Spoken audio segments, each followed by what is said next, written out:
Salut à tous, je suis ravi de vous retrouver sur canalturf.com et plus précisément dans cette émission Direct Course. Il s'agira du temps fort de ce meeting d'hiver de Paris-Vincennes, le Grand Prix d'Amérique au Podo. Se tiendra ce dimanche 25 janvier sur la cendrée parisienne. Ils seront 18 trotteurs de premier plan au départ de cette rencontre prestigieuse. Voici ma sélection pour ce classique. J'ai placé en tête numéro 13 Texas Charm. Il devait déjà participer à ce prix d'Amérique l'an dernier. Hélas, un contretemps l'en a privé. Ici, il trouve l'occasion de se mettre en évidence. C'est un cheval de qualité.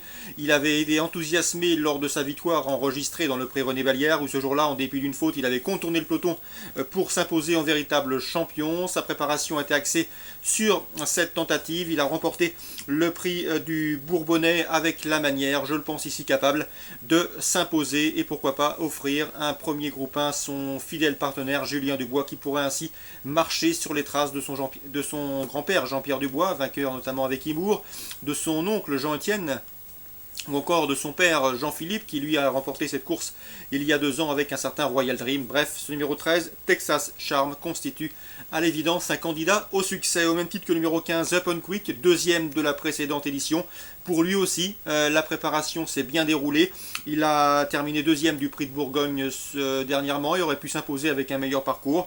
Je pense qu'il peut faire aussi bien que l'an dernier, pourquoi pas mieux. En tout cas, c'est l'opposition principale au numéro 13, Texas Charm. Donc les deux favoris logiques, le 13, Texas Charm, et le 15, Up on Quick.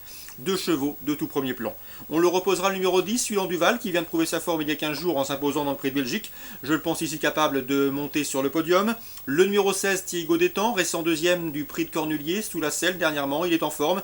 Lui aussi aborde ce rendez-vous en pleine possession de ses moyens. C'est un cheval régulier qui sait finir ses courses. La course devrait d'ailleurs être rythmée, ce qui va favoriser ses intérêts. Il devrait finir vite. Le 17, Timoko, a terminé 5e de cette course l'an dernier, 5e également en 2012. Je le pense capable de faire aussi bien. Pour lui aussi, Richard Wiesterink a déclaré que la préparation s'était déroulée comme souhaité. Le numéro 6, Aladin Descagel, un jeune qui défie ses aînés, mais c'est un trotteur également appelé à un très bel avenir dans les plus hautes joutes parisiennes. Et dans ce lot, il ne devrait pas être ridicule. Le numéro 18, Roxane Griff, c'est une jument extrêmement courageuse. Elle vient de réaliser le doublé dans le prix de Cornulier, chose peu commune. Et à mon avis, dans ce lot, elle devra une nouvelle fois mettre son courage sur la piste.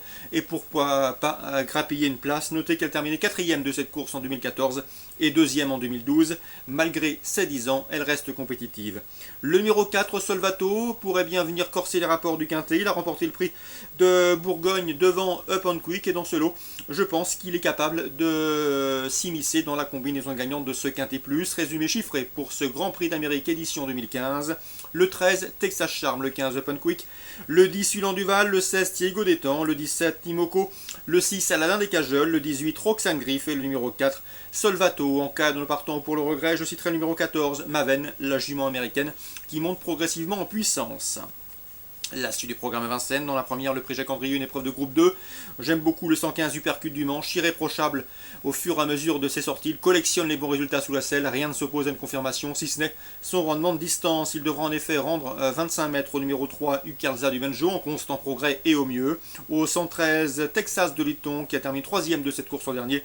Ou encore au 112, Torev de Chaos, qui revient sous la selle avec de hautes prétentions. 115, l'opposition, le 3, le 13 et le 12.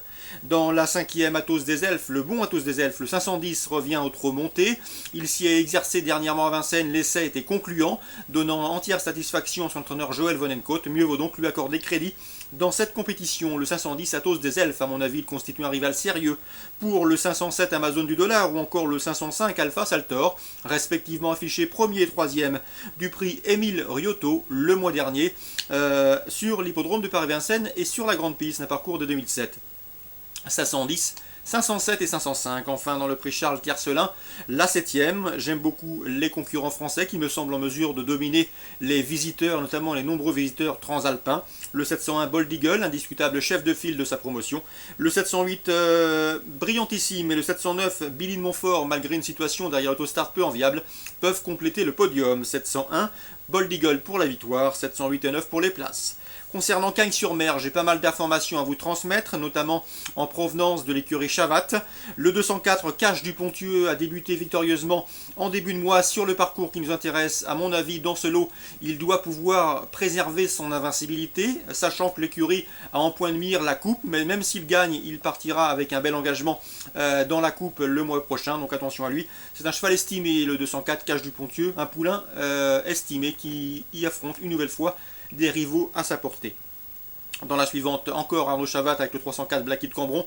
Le cheval ne doit pas être jugé sur sa dernière sortie. C'est un cheval estimé, un cheval en retard de gain. Il trouve ici l'occasion et l'opportunité de remettre les pendules à l'heure. 204, 304 pour l'écurie Chavat. Dans la quatrième, encore l'écurie Chavat avec le 405 Axaro qui a abordé le meeting progressivement. Il n'était pas à 100% au début de meeting, il l'est désormais. Il a maintenant 2 courses de rentrée dans les jambes. À mon avis, il ne devrait plus tarder à s'imposer. L'occasion lui est donnée ici de le faire, le 405 Axaro. Dans la sixième, le 601 Slot du Beauvoisin, vous le connaissez, c'est un véritable spécialiste des lieux et il est redoutable lorsqu'il est pieds nus, ce sera le cas en ce dimanche. Donc dans ce lot, malgré son numéro 1 derrière la voiture, il s'annonce redoutable même pour le succès, le 601 Slot du Beauvoisin. Dans la septième, j'ai pu m'entretenir avec Jean-Alain Lif, l'entraîneur et le driver du 708 Brissac.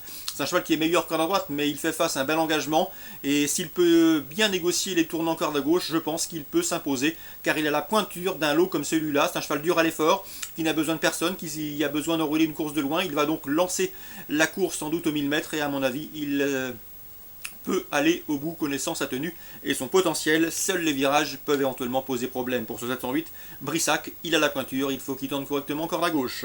Le 810 Tagada Castelet, autre atout de l'écurie Chavat qui pourrait bien offrir une nouvelle victoire au clan Chavat et pourquoi pas son driver et jeune driver Arnaud. Tagada Castelet est une jument qui se plaît à Cagnes-sur-Mer. Elle est efficace lorsqu'elle bénéficie d'engagements intéressants comme celui-là réservé aux juments. Elle sera pour l'occasion déférée. À mon avis, dans ce lot, c'est également une lauréate en puissance. Bref, vous l'aurez compris, Arnaud à Chavat et son écurie à suivre en priorité au cours de cette réunion dominicale cagnoise, avec le 204 Cache du Pontieux hors retard de gain, le 304 Blacky de Cambron à racheter, le 405 Axaro qui monte en puissance et le 810 Tagada Castelet qui affronte des rivales à sa portée. Le 601 Beauvoisin et le 708 Brissac ont également une belle carte à jouer. Voilà pour les informations de ce dimanche 25 janvier. Je vous souhaite un excellent week-end à tous, une bonne journée. On se dit à très bientôt sur Direct.